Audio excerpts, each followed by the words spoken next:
Farm gate price ng palay tumaas pa at pumapalo na sa 25 hanggang 26 pesos ang kada kilo. Ang detalye sa report ni Jasmine Gabriel Galban. Tumaas palalo ang buying price ng palay sa Pangasinan. Mula sa dating 23 hanggang 24 pesos per kilo, umakyat na sa 25 hanggang 26 pesos and 50 centavos ngayong linggo. Malaking bagay raw ito para sa mga magsasaka na maagang nakapag-ani ng palay. Surti da nata madam, siyempre tagiso palay. Nakita ra. Kasabay ng pagtaas sa presyo ng palay, apektado naman daw ang mga trader. Timagya maong madam. Maya-maya man nagsaliw, maya-maya undadayo.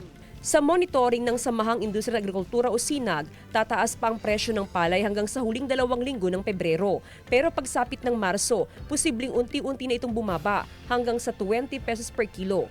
Pero kumpara sa nakalipas na mga cropping season, kung saan bumagsak pa sa hanggang 10 piso ang presyo ng palay, ay masasabi raw na magandang presyuhan ngayon. Nakatulong daw ang ilang buwan na pagpapatupad ng rice import ban noong nakaraang taon. Effect yun dahil nauubos yung local stocks natin. Walang masyadong local stocks sa mga miller and local traders. Wala pang naipon na stocks. So yung nabibili sa farmers ngayon, pag bili, yun na agad.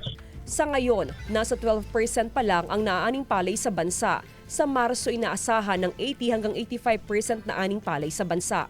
Kasama si Jing Dakanay, Jasmine Gabriel Galban, One North Central Luzon.